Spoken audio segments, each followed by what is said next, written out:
오늘은 본문의 말씀을 가지고 하나님은 언제나 당신 곁에 있습니다 라고 하는 제목으로 말씀을 나누고자 합니다. 그럼 말씀 나누기 전에 우리 인사합니다. 앞뒤 또 좌우 바라보시면서 오늘 우리 설교 제목대로 인사합니다. 하나님은 언제나 당신 곁에 있습니다.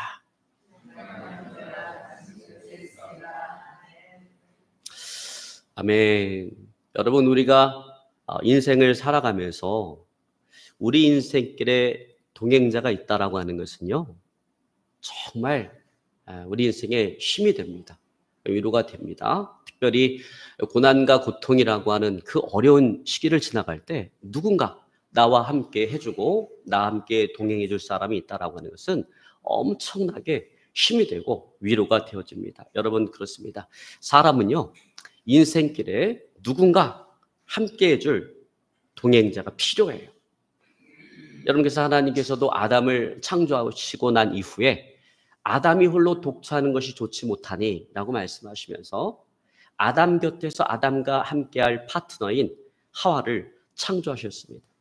여러분, 이게 무슨 얘기냐면 사람은요, 관계적 존재로 창조가 되었다라고 하는 거예요. 그래서 여러분, 사람은 혼자 있으면 그리고 그 시간이 길어지면 뭘 느낍니까? 외로움을 느끼고 고독감을 느껴요. 그리고 그런 시간들이 또 길어지다 보면 두려움이 찾아오기도 합니다. 그게 뭐예요? 관계의 단절로 인해서 찾아오는 두려움인 것입니다. 제가 목회 초년 시절에 이제 교회 이렇게 전도사가 되어서 사역을 할 때 교회 사역으로 인해서 가끔 이렇게 집을 비울 때가 있어요.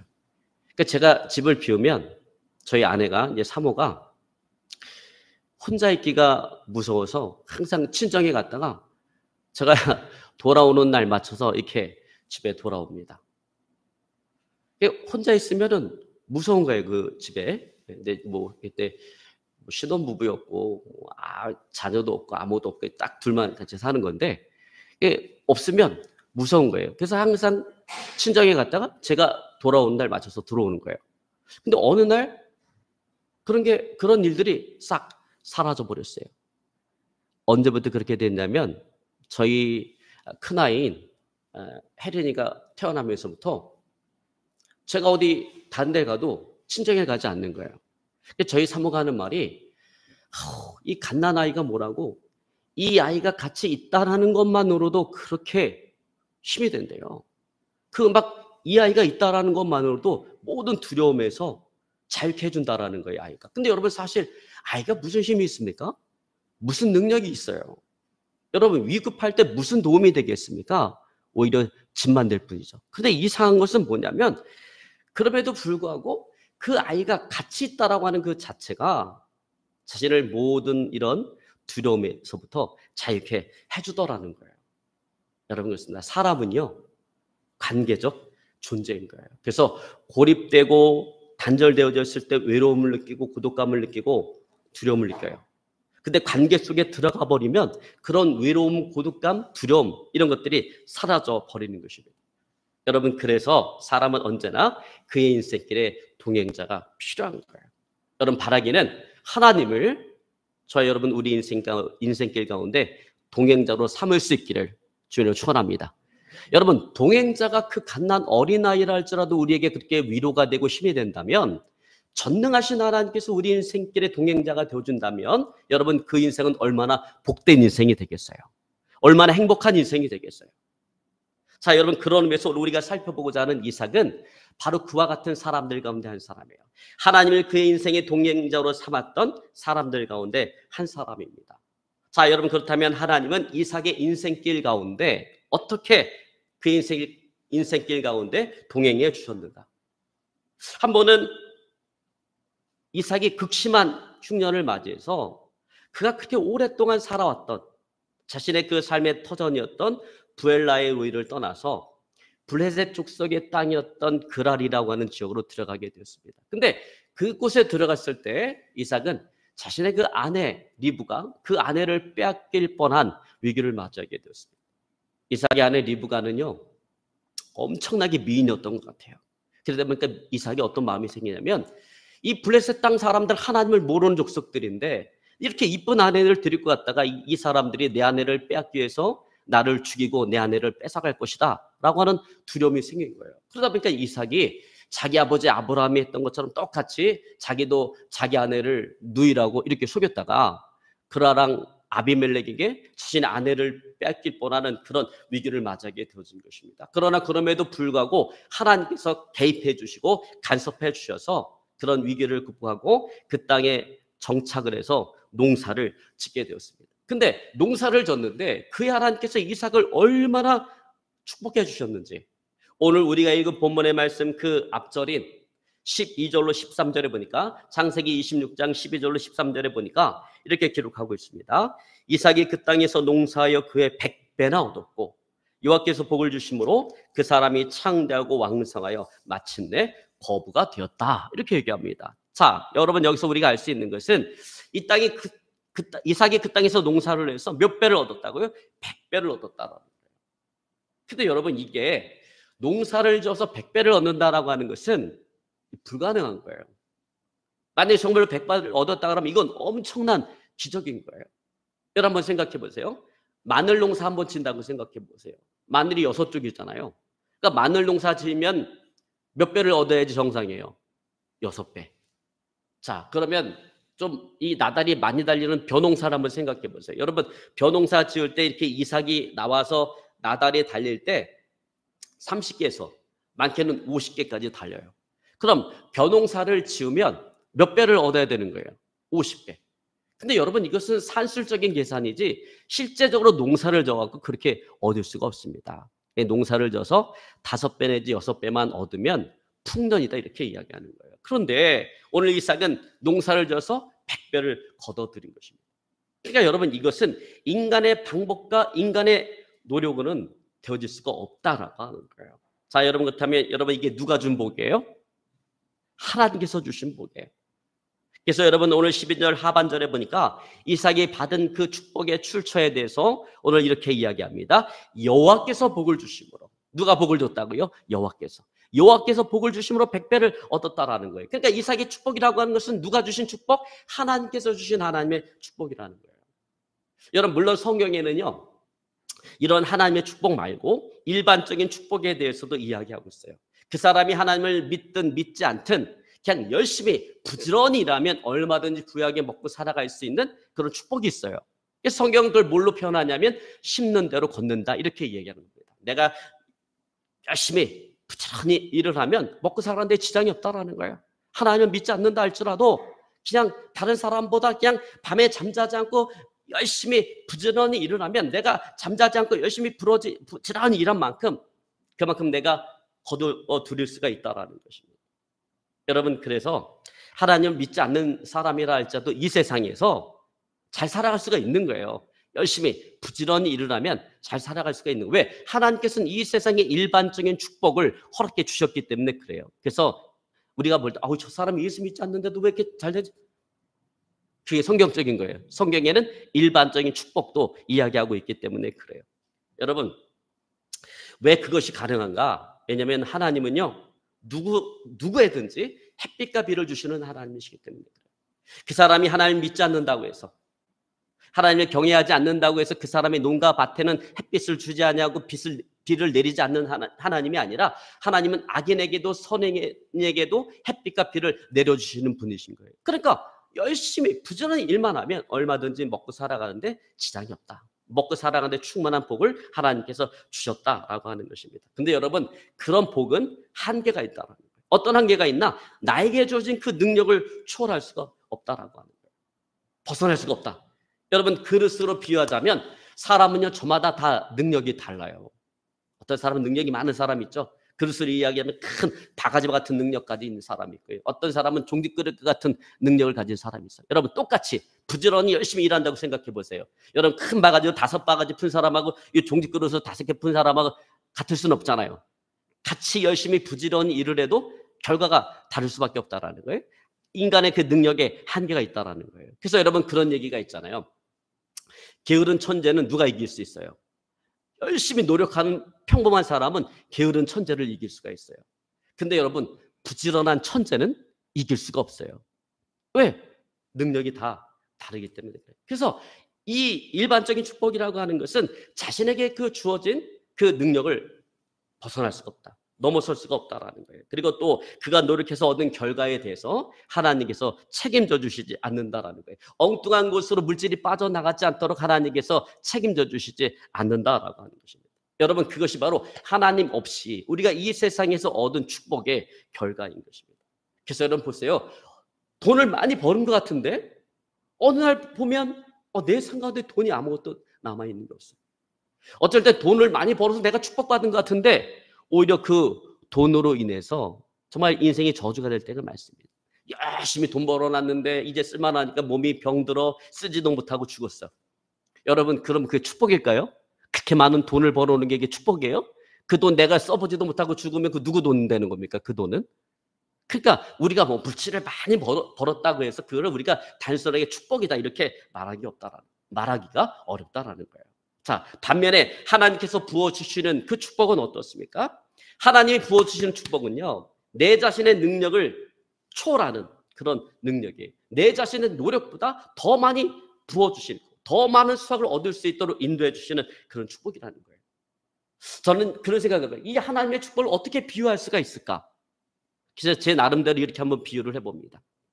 길을 걸어가다가 자빠졌는데 거기 금반지가 기다리고 있는 사람이다. 저는 이렇게 생각해요. 여러분, 길을 가다 자빠진 거 불행이죠. 근데 이게 축복이 돼버렸네? 왜? 금반지가 기다리고 있기 때문에. 여러분, 하나님의 축복은 그런 축복이에요. 불행이 복이 되게 하는 축복이에요. 자, 이 사람이 그 금반지를 얻기 위해서 들인 노력이 뭐가 있어요?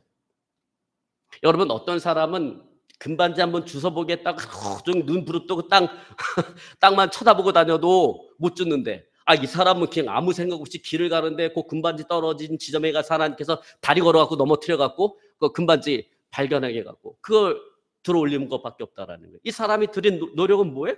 그냥 금반지 주워서 들어 올린 것밖에 없어요. 여러분, 이런 제 예가 좀 극단적인 예 같기는 한데 하나님의 축복이 그렇다라는 거예요. 하나님의 축복은 불행인 것 같은데 그 불행이 복이 되게 하시는 축복이라는 거예요.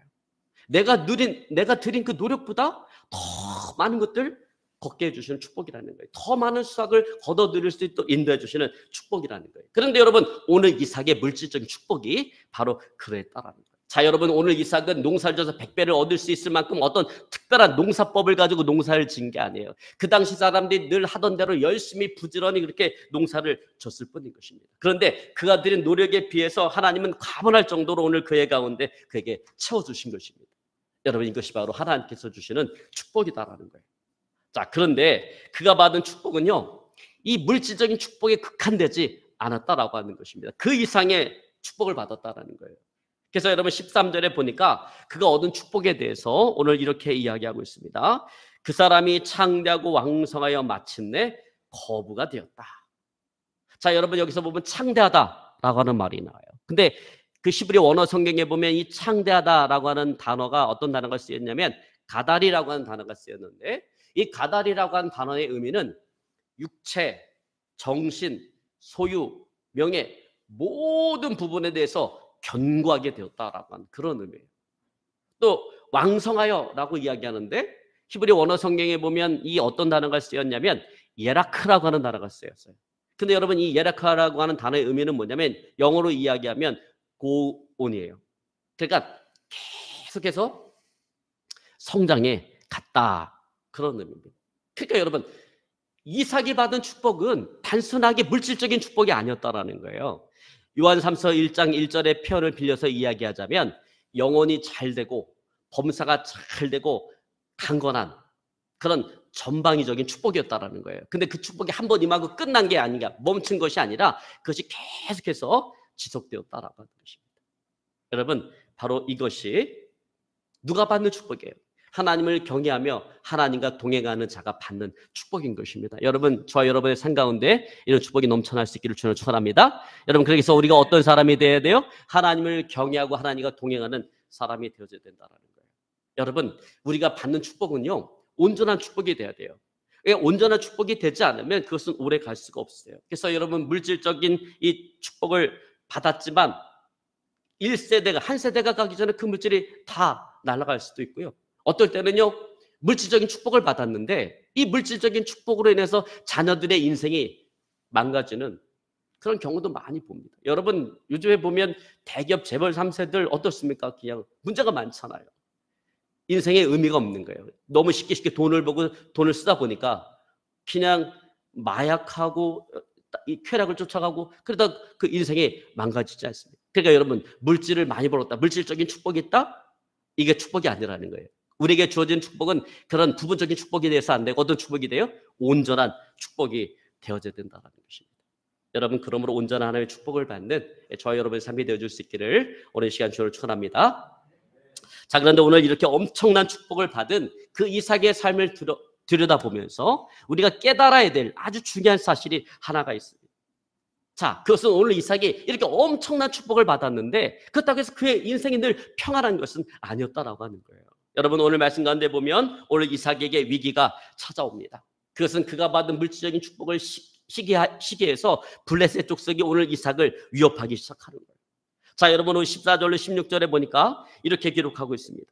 양과 소가 떼를 이루고 종이 심이 많음으로 블레셋 사람이 그를 시기하여 그 아버지 아브람 때 그 아버지의 종들이 판 모든 우물을 막고 흙으로 메웠더라. 아비멜렉이 이삭에게 이르되 내가 우리보다 크게 강성한즉 우리를 떠나라. 이렇게. 자, 여러분, 여기 보면 이삭이 받은 그 축복을 어떻게 한다고? 시기한다. 사람의 마음이 그래요. 누가 잘 된다 그러면 막 축하해 주는 게 아니라 어떤 마음이 먼저 와요? 시기하는 먼저 마음이 맞아요. 시기해서 세상에 그 우물을 막고 흙으로 메워버리고 그 마을에서 쫓아버린 거예요. 자, 여러분, 여기서 우리가 눈여겨봐야 될 부분이 뭐냐면요, 이거예요. 모든 우물을 막고 흙으로 메웠더라라고 하는 이 부분입니다. 여러분, 이 팔레스틴 땅에서 우물이 가지는 가치와 의미라고 하는 것은요, 대단히 큰 거예요. 대단히 중요한 거예요.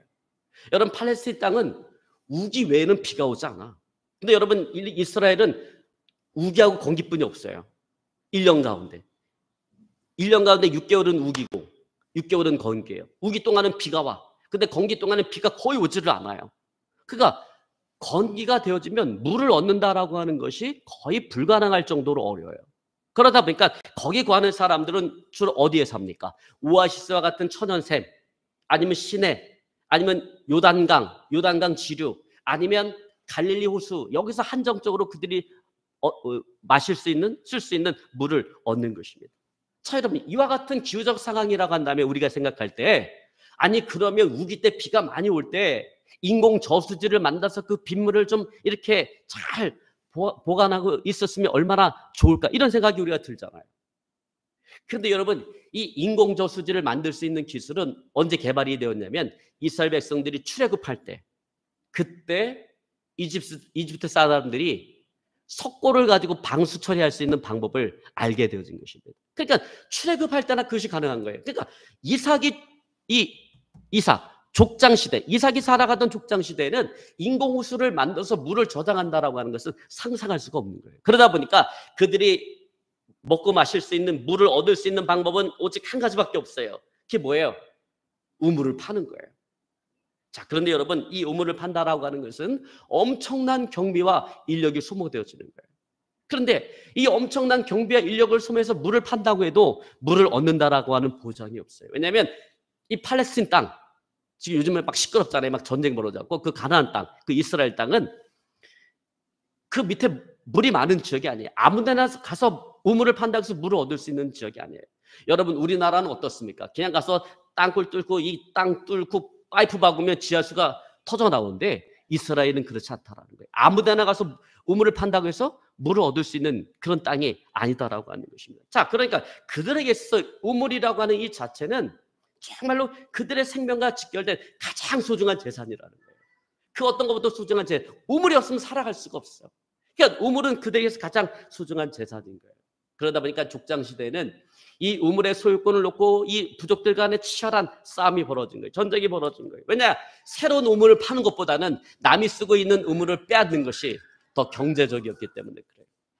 자, 그렇다면 이렇게 살벌한 분위기 가운데 이삭이 좀 전투적인 사람이었다라고 한다면 자기가 판 우물을 지킬 수 있었을 텐데 이삭은 전투적인 사람이 아니에요. 이삭은 정말 바보스러울 정도로 그 천성, 그 본성이 너무나도 착한 사람이에요. 그러다 보니까 우물을 빼앗고자 하는 그 블레셋 족속의 위협에 대해서 대항도 하지 못하고 그냥 위협하면 그것을 떠나서 다른 곳으로 가는 거예요. 그래서 오늘 이삭이 어디로 이주를 했냐면 그랄 골짜기로 가서 장막을 치고 거기서 자기 아버지 아브라함이 팠던 우물을 다시 팠습니다. 그때 거기서 또 샘이 나오는 거예요. 그러니까 얼마 지나지 않아서 또 그랄의 목자들이 와서 우물의 소유권을 주장합니다. 이것은 우리 우물이니까 너 떠나가라. 또 우물을 갖고 막 다투니까 이삭이 또 어떻게 해요? 그 우물의 이름을 다툼을 뜻하는 에셀 에색 이렇게 우물을 짓고 또 거기를 떠나서 다른 곳에 또 장막을 쳐. 거기서 우물을 파니까 또 물이 나오는 거예요. 그러니까 또 그랄의 목자들이 또 찾아가서 또 주장합니다. 이거 우리 우물이니까 이 우물 내려놓고 너 떠나가라. 그러면 이번 좀 목숨 걸고 싸워야 됐잖아요. 근데 이번에는 또 대적함이 그 우물에 대해서 대적합니다라고 하는 그 이름을 붙이고 또 그 우물을 떠나서 다른 곳에 이주를 갑니다. 또 거기 가서 우물을 팠는데 또 물이 나오는 거예요. 여러분, 하나님과 동행하는 사람은요 이런 복이 있는 거예요. 어디를 가서 우물을 파든지 물이 나오는 것입니다. 여러분, 그러면 하나님과 동행하는 자 되시기를 주로 축원합니다. 근데 거기 가서 우물을 팠는데 물만 나온 것이 아니라 그 이후로 이제 우물로 인한 어떤 다툼도 어떤 대적함도 없는 너무나도 평화로운 그런 상황이 되었다라고 하는 것입니다. 그래서 여러분 오늘 22절 말씀 가운데 보니까 이렇게 기록하고 있습니다. 이삭이 거기서 옮겨 다른 우물을 팠더니 그들이 다투지 아니하였으므로 그 이름을 르호봇이라 하여 이르되 이제는 여호와께서 우리를 위하여 넓게 하셨으니 이 땅에서 우리가 번성하리로다 하였더라. 이렇게 얘기합니다. 자, 여러분 여기서 보면 이삭이 분명하게 말을 하죠. 여호와께서 우리에게 살만한 땅을 우리에게 주셨다. 이제 내가 여기서 번성하게 될 것이다. 그런데 어찌된 영문인지 어떤 이유에서인지 모르겠는데 그 좋은 장소를 버려두고 오늘 이삭이 부엘셰바로 올라가 버린 거예요. 이제 살만한 장소를 얻었어. 근데 이제 여기서 번성할 것 같아. 이제 뭔가 좀 해볼 만한데 그 좋은 장소를 버려두고 지금 부엘셰바로 올라간 거예요. 여러분 오늘 23절에 보니까 이렇게 증가합니다. 이삭이 거기서부터 부엘셰바로 올라갔더니 여러분 이삭이 왜? 자신이 살만한 그 넓은 땅인데 자신이 번성할 만한 그 좋은 땅을 왜 버려두고 부엘셰바로 올라갔을까요? 여러분 고생해서 여기까지 왔으면 이제 남은 여생 거기서 편하게 살아야 되잖아요. 고생해서 이런 터전을 마련했으면 나머지 그 여생은 거기서 좀 쉽게 좀 편안하게 살아야 되잖아요. 근데 오늘 이삭이 그렇게 하지 않냐고 부엘셰바로 올라갔다는 것이죠. 왜 올라갔을까? 여러분 성경은 이 이유에 대해서 구체적으로 뭐라고 언급하고 있는 것이 아무것도 없어요. 그러나 오늘 부엘셰바로 올라갔던 바로 그날 밤에 하나님께서 이삭의 꿈에 나타나서 이삭에게 계시하시고 오늘 그를 위로하십니다. 여러분 이 사실로 우리가 미뤄볼 때 우리가 짐작할 수 있는 것은 뭐냐면 왜 이삭이 부엘셰바로 올라갔는가? 오늘 이삭은 하나님과의 관계 회복을 위해서 오늘 그 땅으로 옮겨갔다. 장소를 옮겼다. 부엘셰바로 올라갔다라고 하는 것입니다. 그래서 여러분 우리 23절 24절을 우리 보니까 이렇게 이야기합니다. 우리 같이 읽습니다. 이삭이 거기서부터 부엘셰바로 올라갔더니 그 밤에 여호와께서 그에게 나타나 이르시되 나는 내 아버지 아브라함의 하나님이니 두려워하지 말라. 내 종 아브라함을 위하여 내가 너와 함께 있어 내게 복을 주어 내 자손이 번성하게 하리라 하신지라. 자, 부엘셰바로 올라갔던 그날 밤에 하나님께서 이삭의 꿈에 나타나서 그에게 계시하시고 그를 위로하시고 그에게 약속을 주셨더라. 여러분 사실 오랫동안 살아왔던 장소인 이 그랄에서 우물의 그 소유권 문제로 계속 다투었고 그것으로 인해서 이삭은 엄청나게 고통을 받으며 살아왔습니다. 일평생 동안 그 우물의 소유권 문제로 떠돌아다니면서 오늘 이삭은 7번이나 우물을 파했다는 거예요. 여러분 한 번 우물 파는 것도 힘들어 죽겠는데 일평생에 7번을 우물을 파는 동안 이삭은 심신이 너무나 지쳐 있었던 것입니다. 그리고 그러한 아주 고된 그런 일상 속에서 일과 우물의 문제에 매여서 고된 삶을 살아가는 동안 하나님과의 관계가 소홀해지고 하나님의 음성을 듣지 못하는 그런 삶을 살아가게 되었다라는 거예요. 오랫동안 하나님의 음성을 듣지 못하는 삶을 살아가게 되었다라는 거예요. 그러니까 영적으로 너무나 공고한 거예요. 오늘 이삭이 육신적으로 보면 너무나도 편한 삶이 되었는데 영적으로 너무나도 피폐한 자신의 그런 삶이 되어진 것입니다. 여러분 그래서 오늘 이삭이 뭐 한 거예요? 천막을 거두어서 오늘 부엘셰바로 올라간 것입니다. 여러분, 사실 이것은 현실적으로 보면 너무나 어려운 결정이고 결단인 거죠. 여러분 한번 생각해 보세요. 내가 진짜 고생해서 정말 성공했어. 인생에 이제 먹고 살면 다 됐어. 근데 이것 때문에 내 영혼이 너무나 피폐해. 그렇다고 거기를 내가 버려두고 하나님과의 관계 회복을 해서 올라간다라고 하는 거, 이걸 올라간다라고 하는 게 이게 쉬운 일이 아니잖아요. 근데 오늘 이삭은 그렇게 했다라는 거예요. 그 같은 결심을 하고 행동을 옮겼을 때 오늘 그 밤에 하나님께서 이삭에게 나타나서 그에게 계시하시고 그를 위로하시고 오늘 그에게 약속을 주셨다라고 하는 것입니다. 여러분, 오늘 하나님의 위로하심의 내용이 뭐예요? 내 종 아브라함을 위하여 내가 너와 함께 있겠다라고 하는 거예요. 하나님께서 그와 함께 해주시겠다. 하나님께서 그의 인생길의 동행자가 되어 주시겠다라고 하는 것입니다. 여러분, 세상의 걱정과 근심 그리고 고난과 고통 속에 있는 자에게 이러한 하나님의 약속보다 더 힘이 되고 위로가 되어지는 그런 말은 없을 거예요. 여러분, 웨스트민스터 사원에 가면 감리교회 창시자였던 웨슬리 형제를 기념하기 위한 기념비가 있는데, 거기 기념비에 보면 그 웨슬리가 살아생전했던 세 마디 말이 거기에 기록이 되어졌는데, 그 말이 사람들 너무나 감동시킨다라는 거예요. 첫 번째 말이 뭐냐면 세계는 나의 교구다. 두 번째 말은 하나님께서는 당신의 일꾼을 땅에 묻으시지만 당신의 일을 계속해서 해나가신다. 마지막 세 번째는 세상에서 가장 좋은 것은 하나님께서 나와 함께 하신다라는 것이다 라고 하는 말입니다. 여러분, 그렇습니다.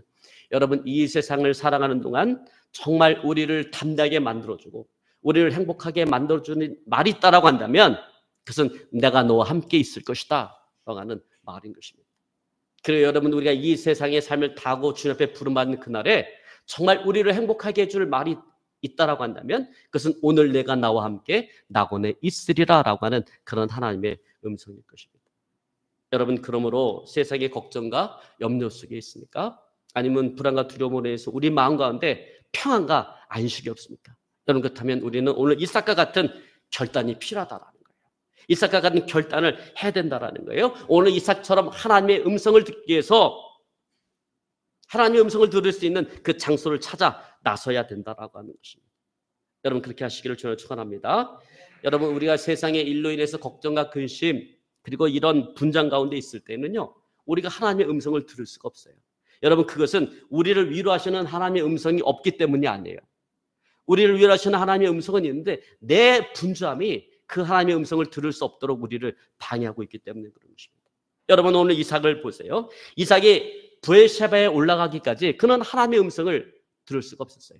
그 영혼을 살리고 그 영혼을 회복시키시는 그 하나님의 음성을 들을 수가 없었습니다. 내가 너와 함께하리라 라고 한 하나님의 음성이 없어서가 아니에요. 하나님께서 그의 인생 가운데 동행해 주시지 않아서가 아니에요. 여러분, 하나님은 그가 부엘셰바에 올라가서 내가 너와 함께할 것이다 라고 하는 음성을 듣기 이전부터 하나님은 이삭의 산 가운데 동행해 주셨던 것입니다.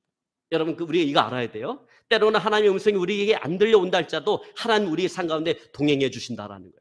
하나님의 음성이 없어. 하나님이 나의 산 가운데 동행해 주시지 않는 것 같아. 내가 이렇게 느낀다 할지라도 하나님은 우리의 인생길 가운데 동행해 주신다라는 거예요. 그러니까 하나님께서 이삭의 인생길 가운데 동행해 주시면서 하나님께서 이삭에게 말하지 않았겠어요? 이삭에게 분명히 말했을 것입니다. 두려워하지 말아라. 내가 너와 함께 할 것이다 말해줬을 거예요. 그러나 문제는 하나님께서 동행하시고 말씀하셨지만 오늘 이삭의 그 분주함이 오늘 그 하나님의 음성을 듣지 못하게 만든 것입니다. 여러분, 이 세상에는요, 우리로 하여금 세상에 집중하도록 세상에 사로잡히도록 우리를 유혹하는 소리들이 너무나 많아요. 성공과 부귀, 명예와 영광을 얻는 방법에 대한 소리들이 너무나 많고 그것을 약속해주는 소리들이 너무나 많아요. 그래서 이러한 소리들은 우리로 하여금 끊임없이 성공을 향해서 분주하게 살아가도록 만든다는 것입니다. 여러분, 그것이 우리로 하여금 하나님의 음성을 듣지 못하게 만든다는 거예요. 여러분, 중요한 것은 이것입니다. 우리가 하나님의 음성을 듣지 못하면, 하나님의 음성을 듣지 못하는 삶이 오래되어지다 보면 우리의 영혼이 피폐해질 수밖에 없다라고 하는 것입니다. 여러분, 그러므로 우리가 무엇보다 먼저 들어야 될 소리는 세상의 소리가 아니에요. 어떻게 하면 돈을 많이 벌 수, 이 세상의 소리가 아니라 우리가 먼저 들어야 될 소리는 하나님의 음성인 것입니다. 여러분 하나님의 음성이 우리에게 들려올 때 진정한 생명이 거기 있고요. 안식이 거기 있고 행복이 거기 있는 것입니다. 여러분 하나님의 음성을 듣지 못하면 행복하지가 않아요. 여러분 돈이 많아서 막 쓰면 행복할 것 같아요? 뭐 어디 맨날 골프 여행 다니고 어디 놀러 다니면 행복할 것 같아요? 우리 목사님 한 분이 자녀가 성공했어. 호주에서. 엄청나게 성공을 해갖고 그 자녀 입장에선 아버지가 목회하면서 뭐 개척교 목회하면서 너무나 고생하니까 아버지가 너무나 안 된 거예요. 그 아버지 내가 여기서 성공했고 아버지 잘못일 테니까 이제 정리하고 내려와서 우리하고 같이 살아요. 그래 그 호주 내려갔대. 자녀가 돈을 잘 버니까 그냥 엄청나게 용돈을 드린 거예요. 호주 가서 3개월을 골프만 치러 다녔어요. 되게 좋았대요. 3개월 동안. 그래서 3개월이 지나고 나니까 마음이 공허한 거예요. 허전한 거예요. 그래갖고 다시 한국에 돌아와서 다시 하나님 앞에 회개하고 다시 목회를 하게 되었다고 합니다. 여러분 하나님의 음성을 듣지 못하면 행복할 수가 없어요. 왜? 우리 마음이 공허하기 때문에. 인생의 의미를 찾을 수 없기 때문에. 내 마음에 기쁨이 있어야 되는데 내 마음에 기쁨이 있어야 행복할 거 아니에요. 근데 하나님의 음성이 들려오지 않으면 하나님 듣지 못하면 내 안에 기쁨이 없다. 행복이 없다라는 거예요. 여러분 그러므로 우리가 하나님의 음성을 들어야 된다라는 거예요. 하나님의 음성이 들려올 때 거기 진정한 생명이 있고 기쁨이 있고 안식이 있고 행복이 있는 것입니다. 여러분 믿으시기를 주여 축원합니다. 이제 말씀을 정리하기 원합니다. 여러분 그러면 이삭처럼 하나님의 음성을 들을 수 있는 그 장소를 찾아 떠날 수 있기를 주여 축원합니다. 여러분 그 장소는 어디 멀리 있는 게 아니에요. 그 장소를 찾기 위해서 어디 멀리 떠나갈 필요 없어요. 여러분 그 장소는 누구의 방해도 받지 않고 하나님과 내가 단독자로 만날 수 있는 나만의 은밀한 장소인 것입니다. 여러분 나만의 은밀한 장소로 나갈 때 비로소 하나님의 음성은 내게 들려오는 거예요. 분주한 나의 삶을 잠시 떠나서 하나님과 단독자로 서게 될 때 하나님의 음성은 우리에게 들려오는 것입니다. 그리고 그때 하나님께서 나와 함께함을 강하게 느끼게 되어지는 거예요. 그래서 여러분 세상을 강하고 담대하게 살아가게 되어지는 것입니다. 하나님이 주시는 그 기쁨과 안식을 가지고 평안함을 가지고 이 세상을 행복하게 살아갈 수가 있는 것입니다. 여러분 그렇게 살아가시는 저 여러분의 삶이 되어질 수 있기를 오늘 시간 주를 축원합니다. 지금 말씀 붙잡고 간절하게 기도하기 원합니다. 하나님